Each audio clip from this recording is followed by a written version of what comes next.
Hola Hernán, ¿cómo estás? Soy Daniel Bach, estamos aquí en las entrevistas del periodista. Hoy día quería hablar contigo y te quería entrevistar realmente por algo que yo, y según mi estudio, el primer sitio de música streaming online legal de la historia de la internet, es devorame.com, que lamentablemente se lo comió la crisis de las burbujas.com por allá del 2001 y que según yo fue un adelantado a tu época. Antes de comenzar a hablar de devorame.com, Hernán, tú tenías una larga historia, tú viviste mucho tiempo en Estados Unidos, trabajaste productor musical, todo el mundo que te conoce porque tú has estado en la radio Futuro, ahora estás en la radio Sonar, tení una escuela de rock que tiene bastante éxito y también es conocido que tú trabajaste con una famosa banda de rock que después derivó en otra cosa de música que terminó siendo, no sé, algo más tranquilo como Fleetwood Mac. Así que tú eres un hombre que ha estado ligado a la música durante toda la vida, ¿no? Sí, la verdad es que desde muy chico la música me llamó, me golpeó en todo sentido, interna y externamente. De hecho, cuando la primera vez que escuché a los Beatles, dije una expresión, algo así, porque obviamente no recuerdo tanto, pero algo así como, ¿qué cresta tiene esta música que me produce todas estas sensaciones? Porque antes había escuchado música que mi papá me obligaba y que hoy día le agradezco, antes lo odiaba, de música clásica, de jazz, de Sinatra, de todo ese tipo de música. Y de repente pasa esta música y dijo, a mierda. Y ahí, claro, con el tiempo y la evolución hacia los Rolling Stones, hacia Pink Floyd, hacia Led Zeppelin, hacia Bob Dylan, también encontré ese otro mundo que era el mundo de la contracultura, que iba muy ligado al rock y que eran vasos comunicantes. O sea, todo lo que estaba pasando en el mundo, especialmente en la calle con los jóvenes, la famosa baby boom, ¿no es cierto? Los baby boomers, que querían soltar del yugo de los padres, de las autoridades y de los poderes fácticos, lo estaban haciendo a raíz de la guerra de Vietnam y los derechos civiles de los negros. Entonces, todo aquello a mí me cogió, me agarró, me removió y como que muy tempranamente me indicó hacia dónde debería ir. En esa época tú ya estabas en Estados Unidos, porque supongo que en No, Chile, ¿no estabas en Chile? no, no estaba en Chile. Oye, ¿y cómo llegaba en esa época, abuelo? Que es parte también importante de la historia. Antes para tener un disco, yo me acuerdo de lo que estábamos hablando, por ejemplo, para tener el primer disco de Metallica, había que tener suerte y encontrarlo, encargarlo afuera, ir a una de estas disquerías que está en el Paseo de Las Palmas, era mucha plata, y eso era el 87, 88, 90, que en los 60, ¿cómo conseguíais música, Hernán? Algo similar, pero con mucho menos oferta, digamos. Tenía que ser alguien que viajaba, algún pariente cercano, y en otros casos discos que se publicaban en Chile, o sea, de hecho Claro. por ahí las encuentras. Versiones chilenas en castellano de los Beatles, de los Rolling Stones, con carátulas hechas acá y todo, Ya. y era difícil. Ahora, lo que sí, para la gente, sobre todo la generación Internet, la generación actual, los millennials, no había nada más de información. Entonces, tu hambre por saber dónde se grabó, quiénes tocaron, las letras incluso, y mucho más no existía. ¿Para qué decir videos y, ¿no es cierto? Y fanzines. Los fanzines surgieron mucho después. De repente no sabía ni siquiera en quién eran los ingenieros. Venía una letrita chica ahí en esas carátulas medias raras, porque, seamos francos, eran de bien baja calidad esas carátulas de los discos RCA, ¿o no? Sí, absolutamente. O sea, claro, estaban distintos sellos, RCA, EMI Odeón y otros. Eran impresiones hechas acá. Chile tenía en esa época fábrica de vinilos. O sea, aquí Claro. se imprimían vinilos, se masterizaban y se imprimían. Entonces, claro, habían, pero lo que a uno le gustaba no llegaba a Chile, porque cuando salió Led Zeppelin no estaba en Chile, digamos, y yo era fanático de Led Zeppelin, o de Pink Floyd, o Jimi Hendrix. Pero sí, esa música a mí como te digo, me agarró por todos lados y en la medida que yo crecía, maduraba, iba puliendo el sueño de algún día llegar a Estados Unidos y estar ahí al medio, estar inserto en eso. Y ese es el sueño, ¿cachai? Y yo creo en el poder de los sueños y el poder de la convicción y la actitud, Ujú. en que si tú le metes suficiente, lo vas a hacer. Yo me fui en un barco de carga sin un peso ¿En qué y año fue bueno, eso? yo me fui de Chile en enero del año 1974, justo ¿Y, unos meses después del golpe. y llegaste en un barco de carga? Supongo que te demoraste un mes, 2 meses. ¿Cuánto te Un mes. demoraste? Un mes exacto a Panamá y en Panamá ya no podía más porque el barco era de esos cargueros que paraban en todos los puertos. Entonces me bajé en Panamá y logré llegar a Los Ángeles, donde habían algunos conocidos míos. Y ahí empecé a trabajar en cualquier cosa, ¿cachai? Echando benzina, estacionando autos de obrero de construcción, lo que me permitió juntar un poco de plata y empezar a estudiar ingeniería de sonido en la primera, y esto es interesante, en la primera instituto en esa época, hoy día universidad, dedicada a generar ingenieros de sonido de grabación, como se llamaban, profesionales, ¿no? Antes eran pegas que tú agarrabas porque eras ingeniero electrónico, porque conocía ya a alguien y tenía buen oído. Claro, Caso de Humberto Gatica, claro, todo era medio aprendiendo uno mismo porque antes aprendiendo de lo los mismo, claro. 60 la música también era, la industria de la música era otra cosa, era casi todas las grabaciones eran como en directo. Tú entiendes eso, o no? Sí, sí, claro. Por ejemplo, las primeras grabaciones de los Beatles, ¿no es cierto?, eran en consolas muy básicas que eran similares a las que se usaban en la radio, o sea, Claro. potenciómetro, un par de cositas más y listo. Y se juntaban todos los micrófonos a una señal y esa señal se mezclaba a una cinta magnética de un cuarto pulgada, ¿no es cierto? Esa era tu mezcla. Era Por como lo lo tanto, los que, oídos era fundamental, que claro, siempre ha seguido siendo y va a seguir siendo importante. era como lo que hoy día conocemos como los Unplugged, porque, bueno, y Algo aún así. así los Unplugged también tienen, antes de llegar a la edición, tienen algunos Sí, arreglos, pero antes no arreglaban sí. nada, ¿no? No, antes era todo ahí de paila, los ingenieros o los que estaban a cargo de la grabación tenían que tener muy buen oído y poder balancear muy bien las distancias, ¿ah? Y los espacios de las piezas, de las salas de grabación, dónde era mejor poner tal o cual instrumento, ¿cachai? Claro. Y los volúmenes de los amplificadores, la afinación de la caja y la batería. Y claro, yo llegué en una época de transición, todavía estábamos en la época análoga, estábamos pasando, cuando yo, mi primera pega, digamos, de 16 pistas a 24 pistas análogas en cinta de 2 pulgadas, y en uno de los mejores estudios del mundo, que yo después lo descubrí, yo no sabía en ese momento, y fue un regalo de arriba que me abrió la puerta a ese lugar sagrado, donde había grabado los Rolling Stones, Bob Dylan, Kiss y muchos, Santana y muchos otros artistas. Sácame una duda, la gente no lo sabe, pero antes de hacer un disco era básicamente un sueño realizado, ¿no? Cualquiera llegaba a hacer un disco y era una cosa que se demoraba meses o quizás años, porque la tecnología Sí. era otra tecnología, no es lo que hoy día tú podías hacer un disco en 2 meses y lo tenías producido, preproducido, grabado, le ponen el autotune y toda la cuestión y en 6 meses tenía un disco, ¿no? Claro, o sea, era lo opuesto de hoy día, porque primero tenías que ser contratado por una discográfica, cosa que era muy difícil. Claro. Tenías que Porque tener era muy varios caro, ¿no? registros. Era muy caro hacer un disco, por Era eso había caro que y estar porque contratado. claro, o sea, el tema de caro es importante porque era una apuesta que hacía ese sello por ti, por lo tanto esperaba que tu primer lanzamiento fuese exitoso para recuperar los costos, ¿cachai? Ya. Entonces, llegar a esa instancia era difícil, tenías que tener un montón de cosas en el camino, y ya cuando estabas ahí tenías que poder ensayar, etcétera, etcétera. Y normalmente los discos de aquella época, normales, se demoraban entre un mes y medio a 3 meses. Ahora, yo en ese periodo, claro, que enganché trabajando con muchas bandas, me tocó, por ejemplo, el descubrimiento de Van Halen con Gene Simmons, me tocó grabar con The Band, con Santana, con Supertramp, con Frank Zappa, con Neil Diamond, con infinidad de artistas. Ahí conecté con Fleetwood Mac, Ya. que estaba terminando la remezcla de sus singles para uno de los álbumes más vendidos de la historia, que es Rumors. Claro. Y ahí, por la amistad, por la conexión, me ofrecieron trabajar con ellos en el álbum que iba a venir en el futuro.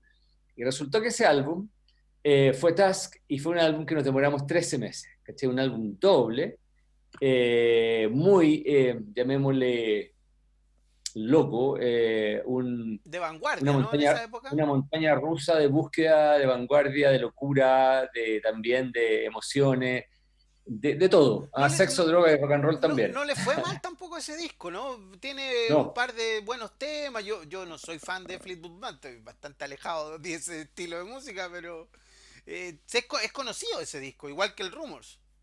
sí, claro. O sea, Rumors, te digo, era el disco más vendido de la historia de la música por muchos años y hoy día debe estar en el número 5. Claro, Tusk no vendió lo que vendió Rumors. Rumors hoy día a la fecha debe sumar como 18 millones de copias vendidas, claro. o 19, algo Eh, así. Tusk en aquellos primeros años debe haber vendido 3 4 millones de copias, hoy día debe ir como en 6. Igual es un disco doble, entonces era más difícil y un disco más complejo, ¿no? No un Ahora, disco tan accesible. hoy día con un disco que vende 4 millones de copias ya es todo un éxito como está la situación hoy día. Y Ha cambiado eso ya no mucho. existe. Eso ya no existe. No. No, Sí, dicen que el último, bueno, hay un teórico que habla de esto que se llama Chris Anderson, que él escribió un libro que se llama La teoría de la cola larga y dice que el último gran sí, disco el blockbuster, como se le puede llamar, fue uno de NSYNC, el 98. Que sí que como, o no, perdón, el 2008 creo. NSYNC, un grupo de estas boy band que vendió como 14 millones de discos pero ya no, eso, ese otro, esa era Sí, otra realidad, ¿no? sí, bueno, justo del tema que nos convoca hoy día, Claro, que es Devórame, ese fue el año del Big Bang. claro. El año 99-2000 fue el año del Big Bang en el cual nosotros estábamos metidos ahí en medio del huracán, porque fue el año en que Metallica demandó a A Sean, Napster. a Napster, claro, Sean, ¿cómo se llama el creador de Napster? Sean, No, que hoy día es socio minoritario de Facebook. claro, no lo Eh, recuerdo. ya- sí, pero Lo, su nombre es Sean algo. ¿Ah? lo voy a buscar, sigue contándome. Sí, y bueno, y Metallica demanda a Napster porque este cabrón había inventado, ¿no es cierto?, el P2P, perdón, peer-to-peer, Claro. en la universidad, Sean y Fanning.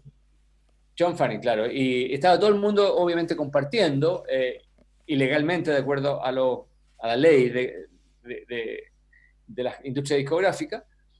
Y lo que ocurrió, y después vamos a volver a Devóname, pero lo que ocurrió es que, y hasta el día de hoy, hoy día está recién, ¿no es cierto?, armando su modelo de negocio en base al streaming. Claro. Pero lo que ocurrió es que la industria discográfica tradicional tuvo la ceguera, o la miopía, o la soberbia de no entender que tenían que negociar y que tenían que llegar a un acuerdo, y la industria discográfica en esos días, si que hubiese habido aquello, se habría abierto, ¿no es cierto?, a esta tecnología, por lo tanto no hubiésemos tenido la crisis que hemos tenido hasta casi ahora. Retrasaron como en 10 años la entrada de un sistema, de un modelo económico. Bueno, y ahí es donde entró Devórame. Yo siento que tú fuiste, Claro. o sea, no siento, fuiste un pionero y te Mm. pasó esto de que dicen los expertos de que además de saber surfear la ola, hay que saber cuándo agarrarla. Parece que te agarraste en la ola como 10 años antes, ¿no?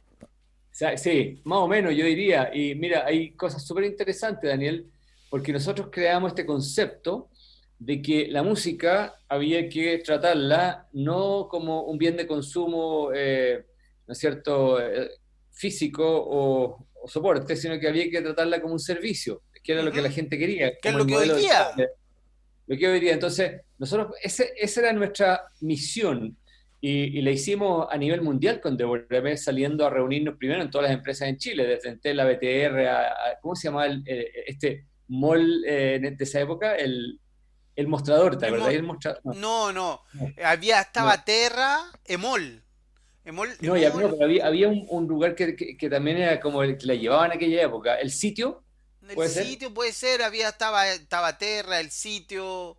Bueno, Sí. había mucho, ¿ah? Que Bueno, todos murieron nosotros, además. sí, nosotros nos juntamos con todos en Chile, después en Argentina, en México, en Brasil, e incluso nos juntamos con ¿cómo se llama? Con Slim, con Carlos Slim en México, con Microsoft en Estados Unidos, con todos los sellos, porque estábamos convencidos de que si lográbamos aguantar esa El ola que tú chaparrón. mencionabas, íbamos a llegar a alguna parte, pero obviamente se nos acabaron los recursos, vino la gran crisis del 2000, se fueron a la cresta las burbujas, ¿no es cierto? Sí.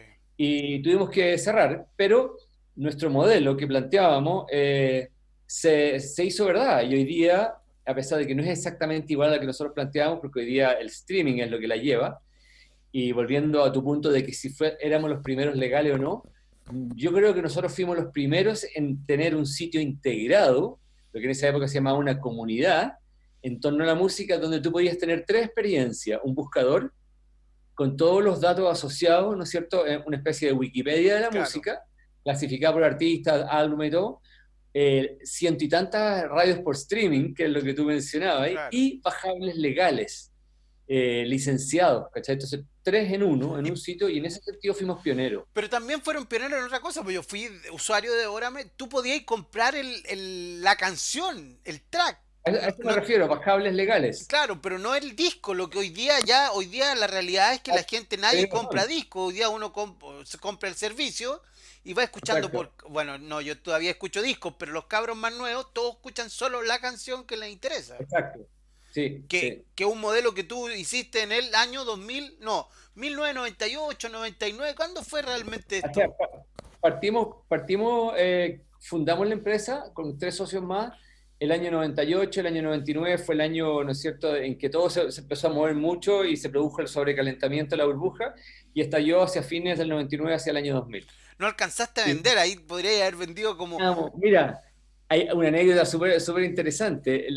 La gente, ¿cómo se llama este uruguayo que creó este sitio en Uruguay muy, muy importante, que era como el que la llevaba en Latinoamérica, esto todo uruguayo? Ah, sí, ya, Eh, es un tipo que se hizo multimillonario después el con... sitio, el sitio.com puede ser, ¿o no? Sí, espérate, yo sé de qué me estás hablando, que después se fue a California y se hizo socio de...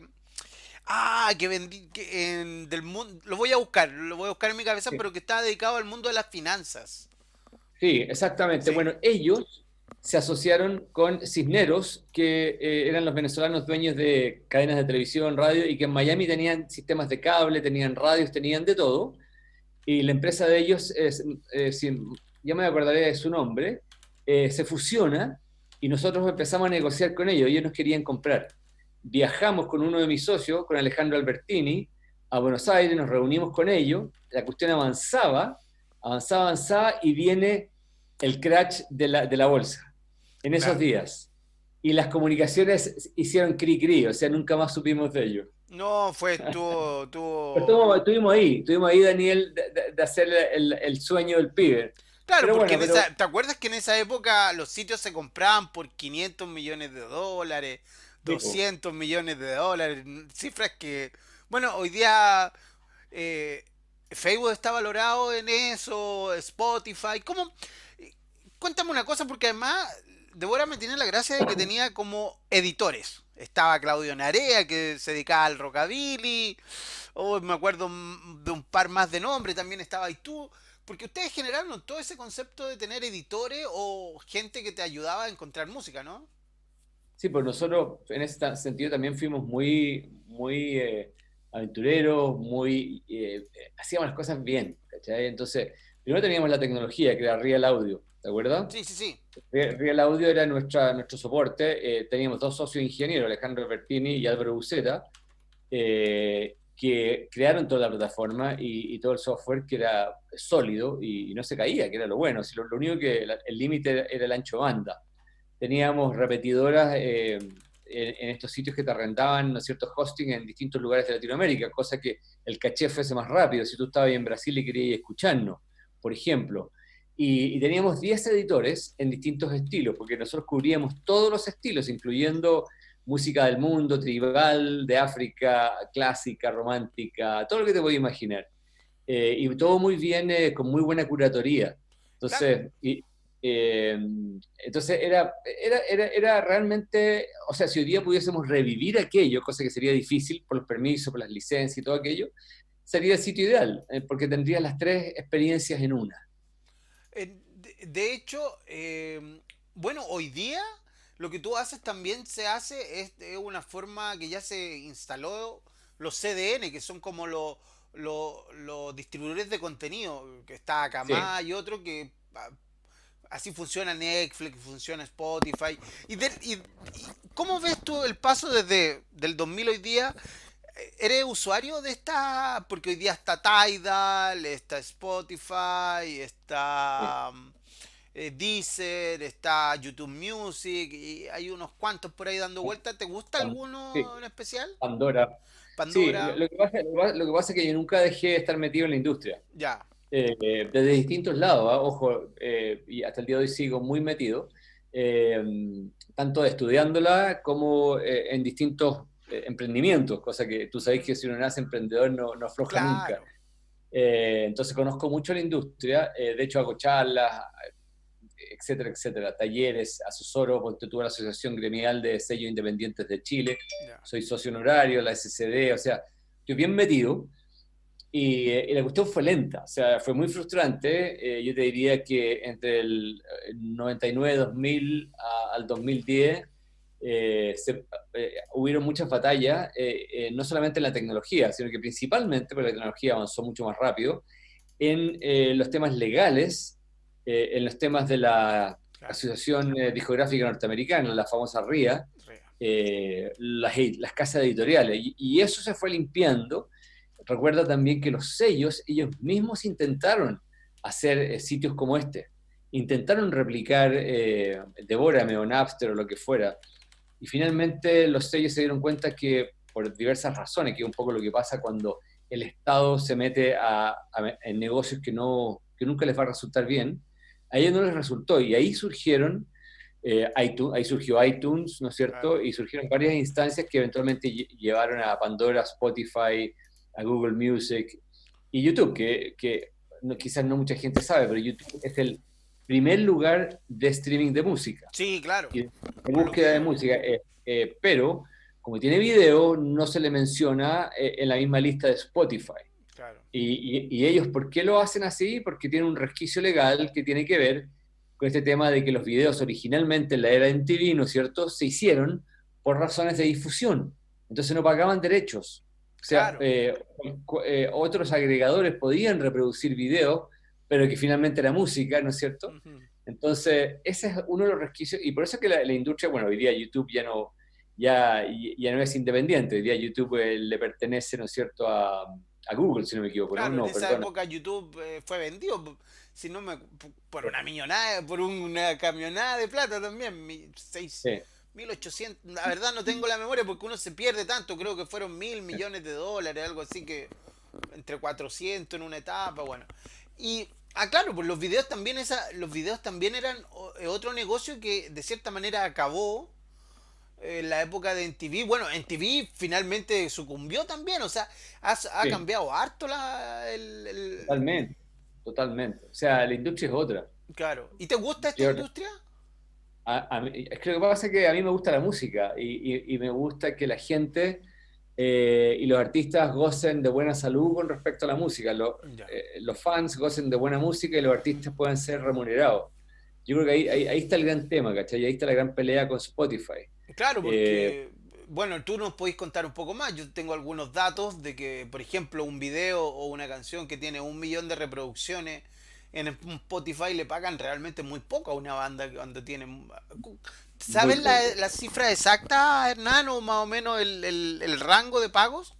Sí, o sea, para que, no la sé exacta, pero tiene que ver con un 0,0 algo por ciento Claro. de lo que genera en publicidad y en otras cosas. En cambio, en radio y en otros, por ejemplo, en Estados Unidos, te pagan, perdón, 0,0 algo por ciento de dólar. En cambio, en radio te pagan 3 4 5 6 centavos de dólar, Que es mucha diferencia. que es mucha diferencia. Entonces, claro, y además que el CEO de Spotify hace poquitos días lanzó un, el fundador, además, Eck, Ujú. se mandó un discurso bien feo contra los artistas, donde que ha encendido de nuevo las fogatas, en que dice, los artistas se quejan, se quejan, se quejan, lo que pasa es que son todos de la vieja escuela y están acostumbrados a sacar discos cada 3 o 4 años y de esa forma nunca van a recibir el dinero que quieren recibir. Tienen que hoy día poder sacar discos todo el tiempo para que puedan recibir lo que están acostumbrados a recibir, ¿cachai? Entonces, eso obviamente, de alguna forma, esa frase tiene mucho que ver con la discusión que hay, ¿cachai? Si es Claro. justo o no es justo la remuneración. Oye, ¿Mm? pero por ejemplo, pareciera, a ver, de todos los servicios de streaming de música hay, Spotify podría ser el más conocido, pero a mi parecer no es el de mejor calidad de música que tiene. Es como no sé si tú has logrado ver alguna diferencia entre los servicios de streaming de música en cuanto a su catálogo, en cuanto a sus formas de presentar la música. Y sobre todo lo que es más importante en tu caso, el audio, porque no todos suenan igual. Sí, bueno, iTunes definitivamente tiene estándares más altos de calidad de audio Ya. que Spotify. Spotify es el primero, tiene, si no me equivoco, tiene 37%, 36% del mercado. El más Y popular les, y también es como para es como para la gallá, digamos, así, para cualquiera. no, pero tiene muy buenas cosas. O sea, yo soy bien fanático de Spotify porque encuentro cosas que yo pensé que nunca iban a estar ahí y están. Eh, yo te diría que el gran tema, bueno, después viene, como te decía, iTunes, está Pandora, está Google Music, etcétera. Y ellos son los que tienen la posición dominante del mercado, pero no mayoritaria, tienen 30 y tantos%, no pasan el 50%. Yo diría que el gran tema hoy día que se discute, y adivina quiénes están siendo un poquito más pioneros, los chinos, es una cosa que se llama el fandom. ¿Ah? El fandom. Fandom es, ¿no es cierto? Cualquier palabra que tiene dom es el dominio de los fans. O sea, ese Claro. kingdom es el dominio del rey, ¿no es cierto? Por lo tanto, el fandom es aquella experiencia de los fans en los cuales ellos se sienten totalmente correspondidos por la experiencia que están teniendo con la música. Ujú. ¿Hacia dónde va aquello? Y aquí viene el gran desafío, ¿y por qué pueden haber cambios todavía en la industria, ¿cachai? Y todavía hay espacio para innovar. Es que si tú te metes a YouTube o a Spotify, las nuevas generaciones que les gusta interactuar, no pueden interactuar. Tú en No, YouTube y en Spotify no puedes interactuar, ¿cachai? No puedes enviarle un mensaje al artista, no puedes saber más del artista, no puede haber uno a uno, no puede haber correspondencia. Entonces, los chinos están empezando, tienen un sitio que se me olvida cómo se llama, que lo podéis buscar, eh, que es de los primeros sitios que están incorporando el fandom a la experiencia del streaming. Y obviamente que es una forma de monetizar aún más la experiencia del contenido, la música en este caso, y también de ayudar a los artistas a conectar con sus fans. claro. Porque supongamos que tú estás escuchando Spotify una canción de un artista de Adele, ¿ya? ¿Será Tencent Y Music? sí, sí, Tencent, esa es sí. una. Eso. Sí, hay una, son como tres. Claro, Pero hay otra más. Busca la palabra fandom y claro. busca new tendencies in fandom. Eh, y bueno, y entonces, si tú estás escuchando a Adele en Spotify y YouTube y tú quieres saber más e interactuar, tienes que salirte de YouTube y Claro, abrir otra ventana en Twitter o abrir una ventana en Instagram o abrir Google, ¿no es cierto? claro. Entonces, el futuro, yo digo que hay oportunidades, y obviamente que para los grandes, es aquello, ¿no es cierto? En cómo se va a integrar este mundo del fan con el mundo del streaming, Es un poco, en que no haya tanto. ¿Mm? Eso. es un poco lo que hacen los coreanos y los chinos con estas bandas BTS Exacto. del K-pop Sí, o K-pop en realidad. Que además de estar sí. el video, el tipo habla, tienen entrevistas, se juntan, hacen. Eso, Claro, eso es lo que es. hacían antes las bandas, ¿te acuerdas? Tú estuviste ahí en la época en California cuando tocaban y después de los conciertos ellos mismos vendían los discos, estaban un rato abajo con los fans y vivían Sí, mucho de esta experiencia de tener, porque también para los músicos, y se ha sabido, yo supongo que muchos sigue siendo así y esta pandemia lo ha demostrado, los músicos vivían de los conciertos. Po. No, no, sí. realmente nunca fue el negocio la venta de discos o no, Hernán. No, o sea, partió con los conciertos, después la venta de discos se convirtió en fundamental. Ahí me tocó la época de oro, o sea, los años que más facturó la industria de la música. Claro, cuando De se hecho, ganaban $10 por disco, una cosa así. era como la tercera industria o cuarta industria del mundo, después de obviamente la farmacéutica, las armas y un par más. El tabaco y esas Eh, cosas, claro. claro, y claro, y ahí los discos eran fundamentales. Y después cuando se vino abajo la industria del disco, ahí realmente se vio cuáles eran las bandas innovadoras. Y te acordás que hubieron experimentos súper interesantes. Por ejemplo, Radiohead cuando saca su disco In Rainbows y dice contra la industria, y todo el mundo dijo les decía que se iban a ir a la mierda. Paguen lo que pueda. Un disco que paguen lo que puedan. Y el resultado final, raya para la suma, es que ganaron lo que hubiesen ganado normalmente, porque la gente, unos pagaban $1, otros cero y otros $20, ¿cachai? Entonces se promedió. ¿Tú crees que hoy día los grupos de música o los cantantes, los solistas podrían cobrar por una especie de Zoom personalizado, así como en este streaming que tú hablas que hacen en China? Que tengan la posibilidad de Sí, estar quizás no uno a uno, pero quizás en un concierto online a través de algún sistema pagado. sí. ¿Se podrá hacer eso? Es que eso es lo que, sí, es que eso es lo que está empezando a ocurrir, porque partió en forma gratuita, de verdad, hay Claro. artistas haciendo cosas online para ayudar, para concientizar sobre la pandemia, para decir que usaran máscara, mascarilla, también para reunir plata sobre todo para la Asociación de Trabajadores del mundo de la música, ¿cachai? Que Ujú. se quedaron sin pega. Y eso es lo que está empezando a pasar, lo que tú estás diciendo, y además con experimentos súper interesantes, porque reuniones insospechadas, covers, un montón de cuestiones, y para allá va la cosa, para allá va. Mientras no tengamos una forma segura de volver a los escenarios. Porque, seamos francos, todo el mundo habla de los conciertos que vienen, pero no van a haber conciertos hasta el 2023, yo creo, con suerte, quizás el 2022. Porque no, Sí, tú te pues, imaginas ahí en la actual condición en la que estamos juntar a 80.000 personas en el Estadio Nacional viendo a Metallica o a otro de los no, grandes. no. Imposible, ¿no? Y, y, y te fijáis que había un silencio total con respecto al show de Metallica este año, po, y lo mismo el show de Kiss, Y el de que nadie Lollapalooza. realmente, y Lollapalooza, nadie ha dicho realmente que se cancelan. ¿Por qué? Porque se posponen y así la plata la mantienen adentro y no devuelven. Pero se posponen como por 3 años. Va a estar. Claro, claro. Va a estar. Y el futuro, Hernán, de la música te gusta porque he escuchado a gente hablar mucho de las bandas chilenas, hay harto rock nuevo.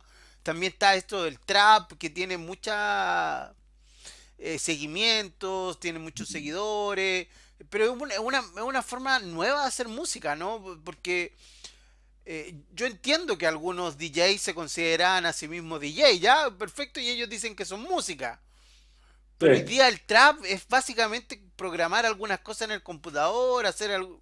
¿Cómo veis esto? ¿Has visto este proceso de esta música? ¿Cómo se hace? sí. ¿Conoces cómo, desde la producción de esta música, cómo funciona? Sí, sí, mira, yo intento ser lo menos prejuiciado posible, Por que es algo supuesto. súper importante.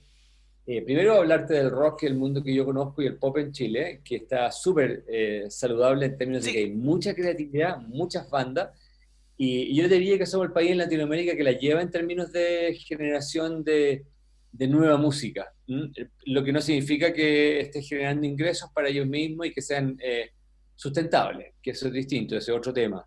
Pero hay una cantidad de música impresionante. Ahora, en el trap y en la música urbana, como se le llama, mm, Paloma Mami y todo eso, también hay artistas impresionantes chilenos que están siendo capaces de exportarse, ¿cachai?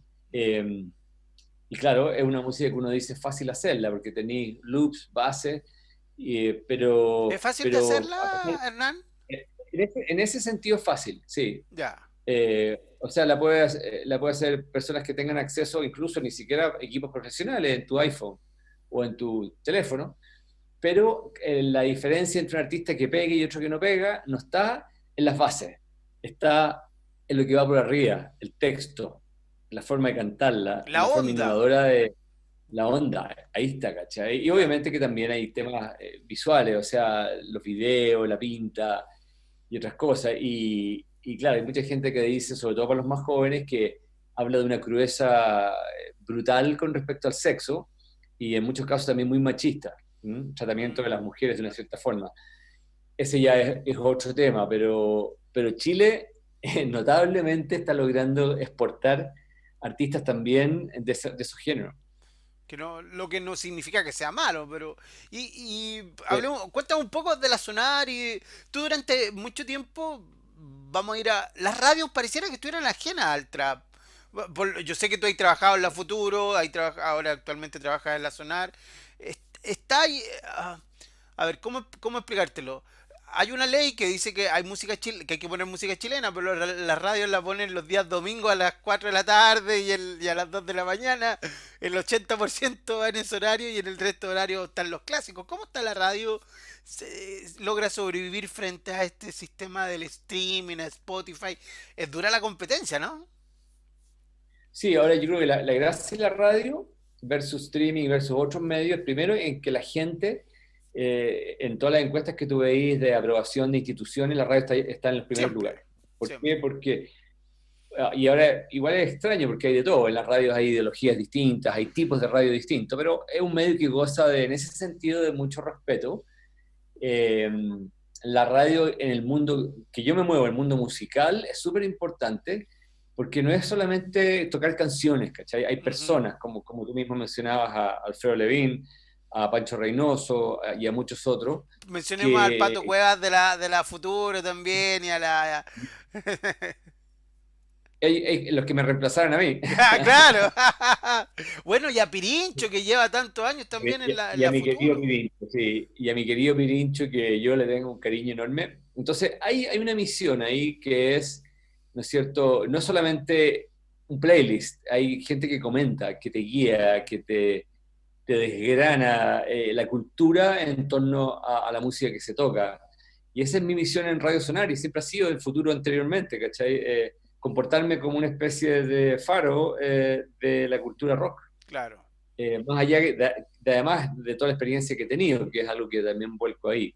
La radio yo creo que va a seguir existiendo en la medida que vaya entendiendo su rol y que va cambiando, ¿cachai? Y Ujú. complementario al streaming. Y en algún momento, al igual que ha ocurrido en lo audiovisual, se van a integrar las plataformas. De Sí, hecho, cada día es más integrado. Nosotros tenemos muchas cosas que ocurren en streaming o ocurren en Instagram o ocurren, ¿cachai? En otros medios. Podcast, claro. mucho podcast. ¿Te gusta la cultura del podcast? Sí, mucho. Es Mm, entretenido.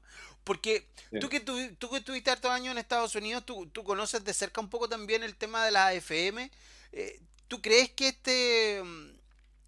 esta es la vía de tener radio específicamente a un grupo, al rock de los 60 70 al rock de los 90 quizá a la cultura popular?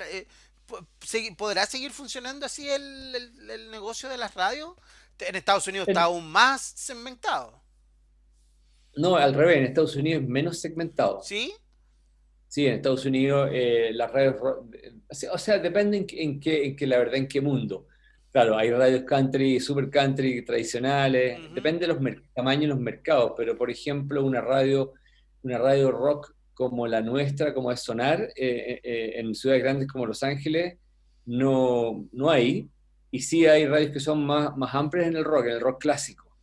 Y la radio más, llamémosle de nicho, igual masiva, se da más en el ambiente de lo que se llaman las public radios, ¿ah? Que son estas radios como las NPRs, donde son radios Radio financiadas por la pública, gente. claro.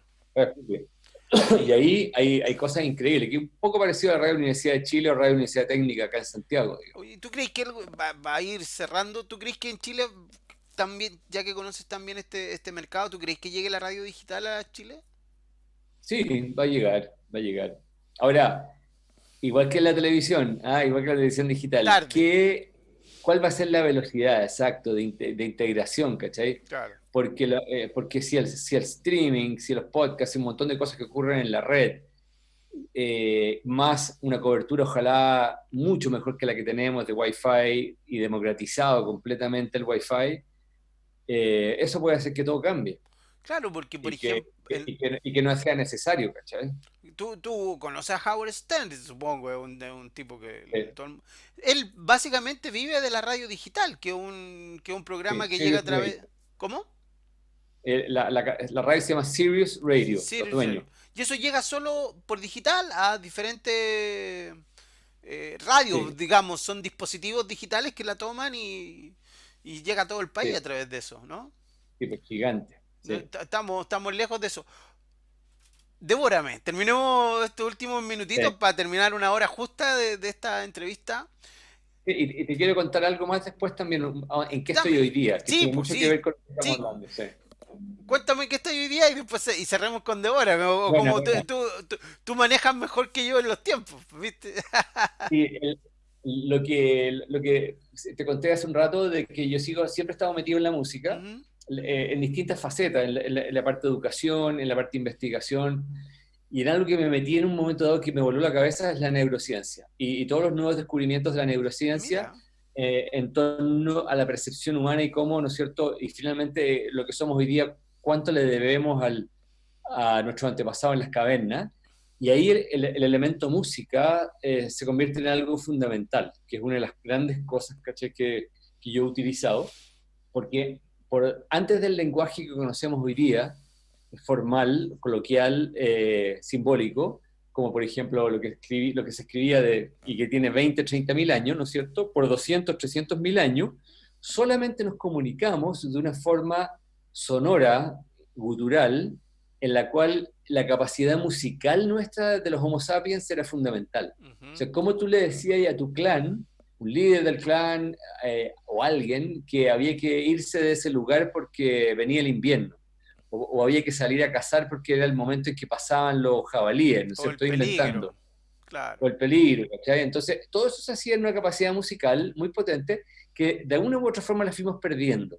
Entonces yo me metí a estudiar todo este tema y creé una metodología de trabajo con personas y grupos que la he usado en distintos ámbitos, especialmente en el ámbito ejecutivo por muchos años, y que trabajé con empresas desde Ponte tú, Coluna, BTR, a Falabella, Mm, a Televisión Nacional, a Municipalidad, y hoy día, con otro grupo de socios, creamos un emprendimiento que se llama Rock al Patio, que estamos llevando esta metodología a los colegios vulnerables perfecto.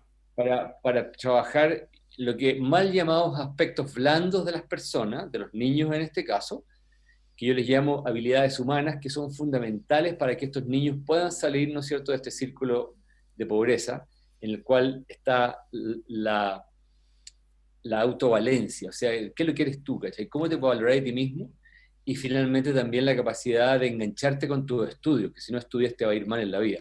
Eh, Pero, interesante, y aquí viene lo último que te quería contar de esto, es que la pandemia, que no hemos hablado mucho de la pandemia, nos obligó a reformular nuestro proyecto en este periodo, porque no podíamos ir a los lugares físicos a hacer claro. estos talleres, estos programas, y desarrollamos y estamos desarrollando todo un sistema online que es súper desafiante de poder transmitir estos cursos, talleres, donde lo más importante no es tanto el hacer, sino que las habilidades blandas. Y ha sido todo un tema desafiante Y, para el nuevo mundo que se viene. y tú a esta gente que va a tus talleres, tú le enseñas, por ejemplo, un disco o una canción de Beatles, porque seamos francos, todavía hay mucha gente que nunca ha escuchado Beatles y hoy día hay muchos Sí, niños jóvenes, quizás de escasos recursos, quizás de alguna comuna con mayores problemas de acceso a la cultura. Escuchar por primera vez los Beatles también le puede volar la cabeza como te la voló a ti. sí, totalmente, totalmente. Y eso es lo Sí. que tú haces, le enseñas música, principios No, de... nosotros no enseñamos, o sea, nosotros no Ya, usamos esa palabra. Eh, nosotros le más que muestras. enseñar, mostramos y no les decimos qué tienen que tocar. Eh, todo el camino es un camino de descubrimiento. Perfecto. Les vamos dando claves, pequeñas claves y herramientas para que vayan descubriendo el músico que hay en ellos. Y eso es lo lindo, porque como te decía, lo traemos desde las cavernas, pero lo tenemos guardado, escondido allá abajo, ¿cachai? Y Claro. golpeado, mamá. Yo no toco guitarra, tengo dedos para el piano, apenas toco el timbre, cosas así. Entonces, en la medida que la palabra en inglés tap, to tap, tocar, en la medida que empiezan a encontrar esas vetas allá abajo, Ujú. surge capacidades musicales que nadie sospecha y que a la vez te mueven tu cerebro, tu capacidad cognitiva y te mueven tu biología incluso para empezar a descubrir capas tuyas que no conocías y habilidades tuyas que no conocías. La Y eso es lo música, lindo. la música es imprescindible para la gente, ¿ah? Cuando uno la descubre ya Total. después. Bueno, y tampoco está tan alejada de la ciencia. Tú sabes que, bueno, quizás mejor que yo, pero hay grandes científicos que son grandes músicos que tienen bandas famosas como Queen. El caso más emblemático de Brian May, que es astrofísico, que tiene un PhD, pero hay varios otros músicos que tienen títulos científicos, ingenieros, filósofos, Sí, antropólogos. No, no, no es algo que está lejos del área intelectual la música, ¿no? totalmente, totalmente. Y surge de esa combinación, porque la combinación, llamémosle metafísica, energética, emocional, con los números, porque ¿Y cómo, hay impulso ahí. y cómo la gente puede acceder a esos cursos, experiencias, talleres? ¿Cómo lo llamas tú? Mira, mi cuento antiguo se llama Great Place to Rock y está el sitio, Great Place to Rock, con el número 2 en vez de 2. ¿Ya? La verdad es que le estoy dedicando poco a eso. El nuevo emprendimiento se llama Perfecto. rockalpatio.org. Y esto es para ayudarle Rockalpatio.org. a los colegios, básicamente, ¿no? Los colegios, sí. Sobre todo los colegios vulnerables. Sí. Mira, nosotros en el periodista estamos ayudando a la gente, ayudando a la municipalidad de La Pintana, porque ellos tienen, Buena. voy a aprovechar de pasar el aviso también, ellos tienen una campaña que se llama Con la Pintana en el Corazón, y ellos están dando a conocer a vecinos de la comuna que se han destacado en diferentes cosas, porque es verdad, a veces es difícil luchar contra la estigmatización y el autoconocimiento y crecer, y quizás esto del rock al patio le permitirá a los chicos crecer y ver un futuro un poco diferente, ¿no? O sea, me encantaría conectarme con ellos y en un momento dado cuando volvamos a lo presencial, pero podemos hacerlo a distancia. Nosotros, por ejemplo, tenemos programas para jóvenes en este periodo de Mm, cuarentena, este periodo donde... Y también tenemos programas para profesores. qué bueno. Y hay fondos del Estado. Lo más bonito de esto es que en su gran mayoría lo hacemos con fondos del Estado. Bueno, yo me Concurso. comprometo a contratar, a contactarte con la gente de La Pintana. Ya, eso lo Listo. digo. Pero Buenísimo. para terminar, nos quedan poquitos minutos de esta hora de conversa, Hernán, porque no te quiero quitar más. Tú vas en la mañana en la radio, ¿no? Sí, Así que en supongo la que mañana y en la tarde. En la mañana va Generación Sonar, que va de 9 a 11, ah, y en la tarde-noche va El Expreso, que va de... pero eso en la otra radio, así hay una no, las yo dos, en la misma. te viste No, en la escuchado un misma. programa de blues en la T13 En Tele Radio. 13 Radio. Tele 13 Sí, claro, no, pero ese programa se acaba de terminar porque entró un programa nuevo en esa franja, pero Perfecto. tengo El Expreso que va a las 9 de la noche en Sonar. Ese va grabado porque en la mañana sí que vaya en Sí, directo. sí. Terminemos. Devórame. ¿Han pasado cuántos años ya? ¿10 años desde Devórame? ¿Te No, considera? pues, 20, No, 20. pero tenés razón, 20 años por la cresta. Sí. Weón. Qué Ujú. increíble. La razón por la que te quería entrevistar es porque yo creo que el día de mañana alguien va a tener...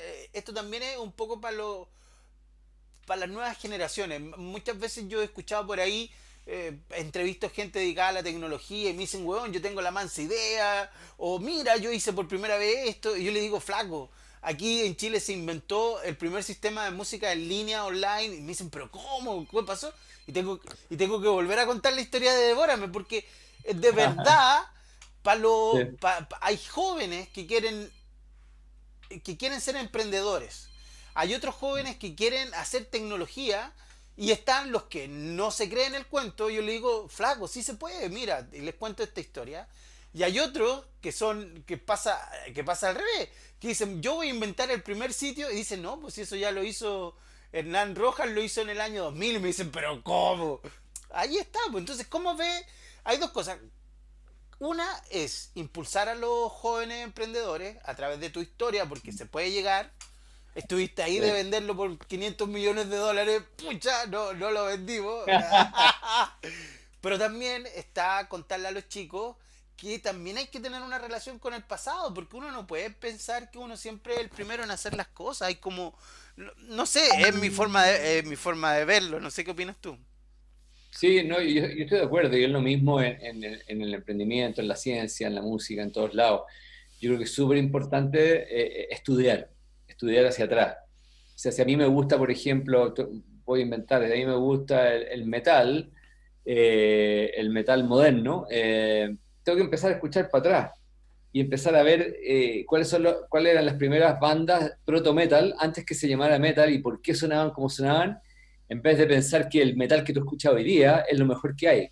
¿Ah? Claro. Que lo demás es una basura, ¿cachai? Entonces, es importante estudiar, es importante mirar para atrás y sobre todo el mundo del emprendimiento, porque cuando llegues a ese lugar, el famoso hoyo en el desierto, ¿no es cierto? Cuando tu cuento no avanza para ningún lado y tienes que tomar decisiones, hay que tener información.